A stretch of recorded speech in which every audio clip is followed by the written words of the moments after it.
Hi friends, welcome back to the channel. ಹೇಗಿದ್ದೀರಾ ಎಲ್ಲರೂ? ತುಂಬ ದಿನ ಆದಮೇಲೆ ವೀಡಿಯೋ ಮಾಡ್ತಿದ್ದೇನೆ. ತುಂಬ ದಿನಗಳೇ ಕಳೀತು ವೀಡಿಯೋ ಮಾಡದೆ, ತಿಂಗಳುಗಳೇ ಕಳೀತಂತ ಹೇಳ್ಬೋದು. ಆದರೆ 2 ಪ್ರಶ್ನೆಗೋಸ್ಕರ ವೀಡಿಯೋ ಮಾಡುವ ಅಂತ ಅಂದ್ಕೊಂಡಿದ್ದೇನೆ. ಎಟ್ ಅ ಪಾಯಿಂಟ್ ಆಫ್ ಟೈಮ್ ಅಂದ್ಕೊಂಡಿದ್ದೆ, ಬೇಡ ಈ ಸೋಷಿಯಲ್ ಮೀಡಿಯಾವನ್ನು ಬಿಟ್ಬಿಡುವ, ಯೂಟ್ಯೂಬ್ ವೀಡಿಯೋಸ್ ಮಾಡೋದೇ ಬಿಟ್ಬಿಡುವ ಅಂತ ಅಂದ್ಕೊಂಡಿದ್ದೆ. ಆದರೆ ಕೆಲವರು ನನಗೆ ಕೇಳಿದ್ರಿ, ಯಾಕೆ ವೀಡಿಯೋ ಮಾಡ್ತಿಲ್ಲ ಅಂತ. ನನ್ನ ಬಗ್ಗೆ ಗೊತ್ತಾದವರು ಹೇಳಿದರು, ಡಿಸ್ಕಂಟಿನ್ಯೂ ಮಾಡಬೇಡಿ, ಕಂಟಿನ್ಯೂ ಮಾಡಿ ಅಂತ. ಈ 2 ಪ್ರಶ್ನೆಗಳಿಗೂ ಉತ್ತರ ಕೊಡೋಣ. ಯಾಕೆ, ಏನಾಯಿತು, ಯಾಕೆ ವಿಡಿಯೋ ಮಾಡಲಿಲ್ಲ ಇಷ್ಟು ದಿನ ಅಂತ ಎಲ್ರಿಗೂ ಹೇಳೋಣ ಅಂತ ಈ ವಿಡಿಯೋನ ಮಾಡ್ತಿದ್ದೀನಿ. ಸೊ ಏನಾಯ್ತಂದರೆ, ಲೈಫಲ್ಲಿ ಅಪ್ ಆ್ಯಂಡ್ ಡೌನ್ಸ್ ಬರ್ತಾನೆ ಇರುತ್ತೆ. ನನ್ನ ಲೈಫಲ್ಲೂ, ನಮ್ಮ ಲೈಫಲ್ಲೂ, ಫ್ಯಾಮಿಲಿ ಲೈಫಲ್ಲೂ ಕೂಡ ಅಪ್ಸ್ ಆ್ಯಂಡ್ ಡೌನ್ಸ್ ಬಂತು. ಫಸ್ಟ್ ಆಫ್ ಆಲ್ ನಾನು ಸ್ವಲ್ಪ ಸಿಕ್ಕಾಗಿದೆ, ಹೆಲ್ತ್ ಸ್ವಲ್ಪ ಅಪ್ಸ್ ಆ್ಯಂಡ್ ಡೌನ್ಸ್ ಇತ್ತು. ಅದಕ್ಕೆ ಸ್ವಲ್ಪ ವೀಡಿಯೋ ಮಾಡೋದನ್ನು ಬ್ರೇಕ್ ಕೊಡುವ ಅಂತ ಅಂದ್ಕೊಂಡಿದ್ದೆ.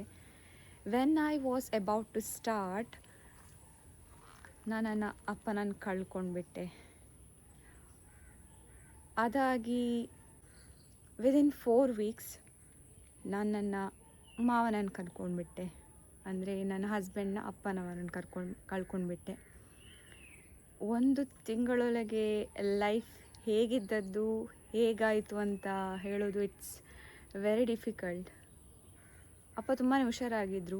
Was a dialysis patient. ಅವರು ಡಯಾಲಿಸಿಸ್ ಮಾಡ್ಕೊಳ್ತಿದ್ರು ವಾರಕ್ಕೆ 2 ಸಲ ಫ್ರಮ್ ಪಾಸ್ಟ್ 6 ಇಯರ್ಸ್. ಆದರೆ ಹೆಲ್ತ್ ವೈಸ್ ನೋಡೋದಾದರೆ ಹೆಲ್ತ್ ಕೇರ್ ತಗೊಳ್ತಿದ್ರು. ಮೆಡಿಸಿನ್ ತಗೊಳ್ಳೋದಾಗಿರ್ಬೋದು, ಅವರ ಡಯಟ್ ಆಗಿರ್ಬೋದು ಸ್ಟ್ರಿಕ್ಟ್ಲಿ ಅವರು ಫಾಲೋ ಮಾಡ್ತಿದ್ರು. ಏಪ್ರಿಲ್ 1 ಮಾರ್ನಿಂಗ್, ಅರ್ಲಿ ಮಾರ್ನಿಂಗ್ ಅಮ್ಮನನ್ನು ನೆಬ್ಬಿಸಿದ್ರು, ಎದ್ದೇಳು ಅಪ್ಪನಿಗೆ ಹುಷಾರಿಲ್ಲ, ಏನೋ ಆಗ್ತಾ ಉಂಟಂತ. ನಾನು ಒಬ್ಸರ್ವ್ ಮಾಡಿದ್ದು ಕೆಲವೇ ಸಿಮ್ಟಮ್ಸ್. ಅವರಿಗೆ ಮಾತಾಡಲಿಕ್ಕೆ ಸರಿ ಆಗ್ತಿರಲಿಲ್ಲ, ಒಂದು ಸೈಡಲ್ಲಿ ಬಲ ಇರಲಿಲ್ಲ, ಆ್ಯಂಡ್ ಫುಲ್ ಏನು ಹೇಳೋದು, ಅವರಿಗೆ ಏನೋ ನಮಗೆ ಕನ್ವೆ ಮಾಡಲಿಕ್ಕೆ ಅದನ್ನು ಅವರಿಗೆ ಆಗ್ತಿರಲಿಲ್ಲ. ಇಮಿಡಿಯೇಟ್ಲಿ ನಾನು ನನ್ನ ಅಂಕಲಿಗೆ ಕಾಲ್ ಮಾಡಿ ಕರೆದೆ, ಹಾಸ್ಪಿಟ್ಲಿಗೆ ಕರ್ಕೊಂಡು ಹೋದ್ವಿ. ಅಲ್ಲಿ ಹೇಳಿದರು, ಇಲ್ಲ ಬ್ರೈನ್ ಸ್ಟ್ರೋಕ್ ಆಗಿದೆ ಅಂತ. ಸ್ಕ್ಯಾನಿಂಗ್ ಅದು ಇದು ಮಾಡುವಾಗ ಹೇಳಿದರು, ಇಲ್ಲ ಇಂಟರ್ನಲ್ ಬ್ಲೀಡಿಂಗ್ ಆಗಿದೆ, ಸಿವಿಯರ್ ಸ್ಟ್ರೋಕ್ ಇದು ಅಂತ. ಅಷ್ಟೇ. ಅಲ್ಲಿ ತನಕ ಹಾಸ್ಪಿಟಲ್ ರೀಚ್ ಆಗುವ ತನಕ ಅವರು ಕೈ ಸನ್ನೆಯಲ್ಲಿ ಮಾತಾಡ್ತಿದ್ರು. ಒಂದು ಸೈಡಲ್ಲಿ ಬಲ ಇರಲಿಲ್ಲ, ಅದು ಇನ್ನೊಂದು ಸೈಡಲ್ಲಿ ಅವರು ಸರಿ ಇದ್ದರು, ಅಂದರೆ ಮೂಮೆಂಟೆಲ್ಲ ಇತ್ತು, ಮಾತಾಡ್ತಿದ್ರು ನಮ್ಮ ಹತ್ರ.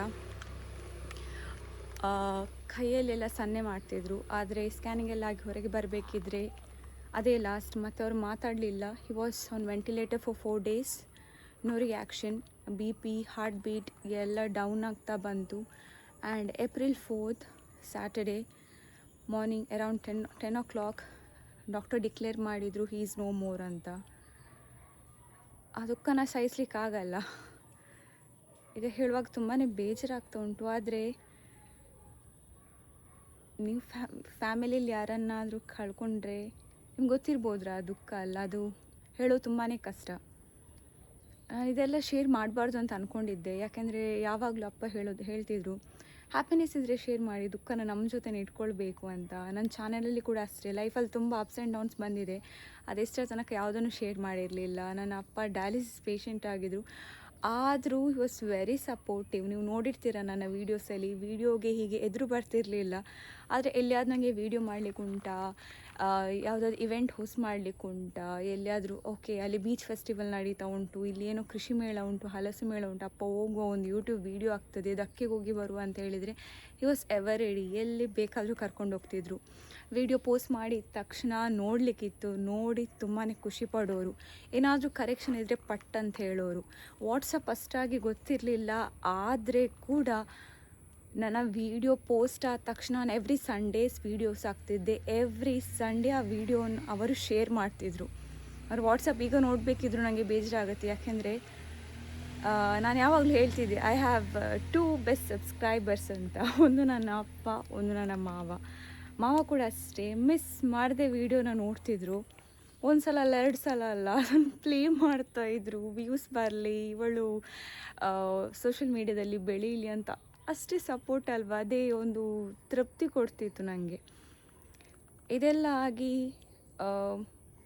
ಮನಸ್ಸಲ್ಲಿ ತುಂಬ ನೋವಿತ್ತು. ಆದರೆ ವಿದಿನ್ 4 ವೀಕ್ಸ್ ಮೇ 2ಗೆ ಅರ್ಲಿ ಮಾರ್ನಿಂಗ್ ನನಗೆ ಕಾಲ್ ಬರುತ್ತೆ ಶಲ್ಲು ಅವ್ರದ್ದು, that papa is no more ಅಂತ. ಅವರಿಗೆ ಮೇಜರ್ ಅಟ್ಯಾಕ್ ಆಯಿತು. ಲೈಫ್ ಹೀಗಿದ್ದದು ಹೀಗೆ ಆಯಿತು. ಏನು ಹೇಳಬೇಕು ಏನು ಗೊತ್ತಾಗ್ತಿಲ್ಲ. ಕಂಪ್ಲೀಟಾಗಿ ಸ್ಟಾಪೇ ಮಾಡಿಬಿಡೋಣ ಅಂದ್ಕೊಂಡಿದ್ದೆ. ಆದರೆ ಕೆಲವರು ಹೇಳಿದ್ರಿ ಕಂಟಿನ್ಯೂ ಮಾಡಿ ಅಂತ. ನನಗೆ ಯೂಟ್ಯೂಬ್ ಜರ್ನಿ ಸ್ಟಾರ್ಟ್ ಮಾಡಲಿಕ್ಕೇ ನನ್ನ ಮೇಜರ್ ಸಪೋರ್ಟ್ ಹೇಳಬೇಕಾದ್ರೆ my husband, my parents and my in-laws. ನೀವು ನೋಡಿರ್ತೀರ, ಸ್ಟಾರ್ಟಿಂಗ್ ನಾನು ಬ್ಲಾಗ್ ಸ್ಟಾರ್ಟ್ ಮಾಡಬೇಕಿದ್ರೆ ಫ್ಯಾಮಿಲಿ ಚಾನೆಲ್ ಅಂತಲೇ ಸ್ಟಾರ್ಟ್ ಮಾಡಿದ್ದು. ನಮ್ಮ ಲೈಫ್ ಸ್ಟೈಲ್ ಹೇಗಿದೆ, ನಾವೇನಾದರೂ ಸ್ಪೆಷಲ್ ಅಡುಗೆ ಮಾಡ್ತಿದ್ದೇವಾ, ಏನಾದರೂ ಸ್ಪೆಷಲ್ ಕುಕ್ಕಿಂಗ್ ಉಂಟಾ, ಟ್ರೆಡಿಷ್ನಲ್ ರೆಸಿಪಿ ಉಂಟಾ, ಏನಿಲ್ಲದ್ರೆ ಮನೇಲಿ ಏನಾದರೂ ಗೇಮ್ಸ್ ಆಟಾಡ್ತಿದ್ದೇವಾ, ಅದನ್ನೆಲ್ಲ ಪೋಸ್ಟ್ ಮಾಡ್ತಿದ್ದೆ. ನನ್ನ ಮಾವನನ್ನು ಕೂಡ ನೋಡಿರ್ತೀರ ನೀವು ಚಾನೆಲಲ್ಲಿ. ಗೇಮ್ಸ್ ಎಲ್ಲ ಮಾಡೋದಾದರೆ ಅವರು ಕೂಡ ಬರೋರು, ತುಂಬಾ ಸಪೋರ್ಟ್ ಮಾಡೋರು. ಆದರೆ ಅವರೂ ಇಲ್ಲ ಅಂತ ಅಂದಮೇಲೆ ಏನು ಬೇಡವೇ ಬೇಡ ಅಂತ ಅಂದ್ಕೊಂಡಿದ್ದೆ. ಬಟ್ ನಾನೀಗ ಬೇಡ ಅಂತ ಅಂದ್ಕೊಂಡ್ರೆ ಅವರು ನನಗೆ ಇಷ್ಟು ದಿನ ಮಾಡಿದ ಸಪೋರ್ಟ್ ಏನಿದೆ ನೋಡಿ, ವ್ಯರ್ಥ ಅಲ್ವಾ? ಅವರಿರುವಾಗ ಇಬ್ಬರು ನನಗೆ ತುಂಬಾ ಸಪೋರ್ಟ್ ಮಾಡಿದ್ದಾರೆ. ಅಷ್ಟು ಸಪೋರ್ಟ್ ಮಾಡಿ ನಾನು ಚಾನಲನ್ನು 5K ಸಬ್ಸ್ಕ್ರೈಬರ್ ಈಗ ಕ್ರಾಸ್ ಆಗಿದೆ. 5K ಸಬ್ಸ್ಕ್ರೈಬರ್ ಎಲ್ಲ ಕ್ರಾಸ್ ಆಗಿ ನಾನು ಸಡನ್ನಿಗೆ ವೀಡಿಯೋ ಮಾಡೋದನ್ನೆಲ್ಲ ನಿಲ್ಲಿಸಿದರೆ ಅವ್ರು ಮಾಡಿದ ಸಪೋರ್ಟ್ ಏನು ಪ್ರಯೋಜನ ಅಂತ ನಂಗೆ ಅನಿಸ್ತು. ಸೊ ಅವರಿಬ್ಬರನ್ನು ಸ್ಫೂರ್ತಿಯಾಗಿ ಇಟ್ಕೊಂಡು ಈ ವಿಡಿಯೋದಿಂದ ನನ್ನ ಪಾರ್ಟ್ 2 ಆಫ್ ಯೂಟ್ಯೂಬ್ ಜರ್ನಿನ ಕಂಟಿನ್ಯೂ ಮಾಡೋಣ ಅಂತ ಅಂದ್ಕೊಂಡಿದ್ದೇನೆ. ಎಲ್ಲರೂ ಸಪೋರ್ಟ್ ಮಾಡಿ. ಕಷ್ಟದ ದಿನಗಳಲ್ಲಿ ತುಂಬ ಜನ ನನಗೆ ಗೊತ್ತಿದ್ದವರು ತುಂಬ ಪ್ರೀತಿ ಕೊಟ್ಟಿದ್ದೀರಿ, ತುಂಬ ನಮ್ಮನ್ನು ಸಂತೈಸಿದ್ದೀರಿ. ನಿಮಗೆಲ್ರಿಗೂ ತುಂಬ ಹೃದಯದ ಧನ್ಯವಾದಗಳನ್ನು ಹೇಳ್ತೀನಿ. ಅಪ್ಪ ಮತ್ತು ಮಾವನಿಂದ ಕಲಿತ ಒಳ್ಳೆ ಗುಣಗಳು ತುಂಬಾ ಉಂಟು. ಅಪ್ಪ ಡಯಾಲಿಸಿಸ್ ಪೇಷಂಟ್ ಆಗಿದ್ದರು, ಒಂದು ಟ್ರಾಫಿಕ್ ವಾರ್ಡನ್ ಆಗಿ ಅವರು ಸೇವೆ ಸಲ್ಲಿಸ್ತಿದ್ರು. ನೀವೇನಾದರೂ ಮ್ಯಾಂಗ್ಳೂರ್ ಸೈಡ್ ಇರೋದಾದರೆ ಒಂದೇ ಬಿಕರ್ನಕಟ್ಟೆ ಚರ್ಚ್ ಉಂಟಲ್ಲ, ಇನ್ಫ್ಯಾಂಟ್ ಜೀಸಸ್ ಟ್ರೈನ್ ಅದರ ಎದುರುಗಡೆ, ಅಥವಾ ನಂತೂರು ಪದ್ವದಲ್ಲಿ ಅವರು ಡ್ಯೂಟಿ ಮಾಡೋದನ್ನು ನೋಡಿರ್ತೀರ. ಹುಷಾರಿಲ್ಲ ಅಂತ ಯಾವತ್ತೂ ಮನೆಯಲ್ಲಿ ಕೂತ್ಕೊಂಡಿರಲಿಲ್ಲ, ಎಕ್ಸೆಪ್ಟ್ ವೀಕ್ಲಿ 2 ಡೇಸ್ ಯಾವಾಗ ಡಯಾಲಿಸಿಸ್ ಇತ್ತವರಿಗೆ. ಆ ದಿನ 2 ದಿನವನ್ನು ಬಿಟ್ಟು ಎಲ್ಲ ದಿನ ಅವರು ಟ್ರಾಫಿಕ್ ವಾರ್ಡನ್ ಆಗಿ ಡ್ಯೂಟಿ ಮಾಡ್ತಿದ್ರು. ಆ್ಯಕ್ಚುಲಿ ಹುಷಾರಿಲ್ಲದ ಪ್ರೀವಿಯಸ್ ಡೇ ತನಕ ಅವರು ಡ್ಯೂಟಿ ಮಾಡಿದ್ದಾರೆ. ಅವರಿಗೆ ಮ್ಯಾಂಗ್ಳೂರ್ ಟ್ರಾಫಿಕ್ ಪೊಲೀಸಿಂದ ಬ್ಯಾಚ್ ಕೂಡ ಸಿಕ್ಕಿತ್ತು, ಟ್ರಾಫಿಕ್ ವಾರ್ಡನ್ ಅಂತ. ಹೊಸ ಬ್ಯಾಚ್ ಕೊಟ್ಟಿದ್ರು. ಮೊದಲಿದು ಬ್ಯಾಜ್ ಓಲ್ಡ್ ಆಗಿದೆ ಏನೋ ಗೊತ್ತಿಲ್ಲ, ಹೊಸ ಬ್ಯಾಚ್ ಕೊಟ್ಟಿದ್ರು. ಆದರೆ ಆ ಧರಿಸುವ ಭಾಗ್ಯ ಅವರಿಗೆ ಸಿಗಲಿಲ್ಲ. ಆ ಬ್ಯಾಜನ್ನು ನಾನು ಹಾಗೇ ಇಟ್ಕೊಂಡಿದ್ದೀನಿ. ಮಾವ ಕೂಡ ಅಷ್ಟೇ, ನಮ್ಮಲ್ಲಿ ಇಲ್ಲದಿದ್ದು ಪರವಾಗಿಲ್ಲ, ನಾವೇನಾದರೂ ನಮ್ಮಲ್ಲಿ ಇದ್ದದನ್ನು ಬಡವರ ಜೊತೆ ಹಂಚಿ ಬದುಕಬೇಕು ಅಂತ ಯಾವಾಗಲೂ ಹೇಳೋರು. ತುಂಬ ಜನರಿಗೆ ಸಹಾಯ ಮಾಡೋರು. ತೋಟದಲ್ಲಿ ಏನಾದರೂ ಆದರೆ ಅದನ್ನು ನೇಬರ್ಸ್ ಆಗಿರ್ಬೋದು, ಬಡವರಿಗಾಗ್ಬೋದು, ಯಾರಿಗಾದರೂ ಕೊಟ್ಟು ಅದವರಿಗೆ ಸಮಾಧಾನ. ನೀವು ನನ್ನ ಗಾರ್ಡನ್ ಬ್ಲಾಗ್ಸ್ ಎಲ್ಲ ನೋಡಿದರೆ ನಿಮ್ಗೆ ಗೊತ್ತಿರ್ತದೆ, ಅವರೇ ಗಿಡದ ಪರಿಚಯ ಮಾಡಿಕೊಡೋರು, ಇದು ಅಲ್ಲಿಂದ ತಂದದ್ದು ಹಾಗೆ ಹೀಗೆ ಅಂತ. Because nature lover. ಹೇಳೋದಾದರೆ ತುಂಬಾ ಇದೆ ಇದರ ಬಗ್ಗೆ. ಅವರಿಬ್ಬರನ್ನು ಸ್ಫೂರ್ತಿಯಾಗಿ ಇಟ್ಕೊಂಡು ನನ್ನ ಚಾನಲ್ ವೀಡಿಯೋಸನ್ನು ನಾನು ಕಂಟಿನ್ಯೂ ಮಾಡ್ತಿದ್ದೀನಿ. ಅವರಿಲ್ಲ ಅಂತ ಬೇಜಾರು ತುಂಬಾ ಇದೆ.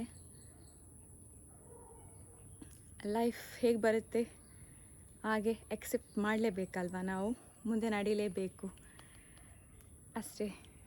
ಮತ್ತೆ ಸಿಗೋಣ ಇನ್ನಷ್ಟು ವೀಡಿಯೋಗಳ ಜೊತೆಗೆ. ಅಲ್ಲಿ ತನಕ ಚಾನಲ್ನ ಸಬ್ಸ್ಕ್ರೈಬ್ ಮಾಡೋದನ್ನು ಮರಿಬೇಡಿ.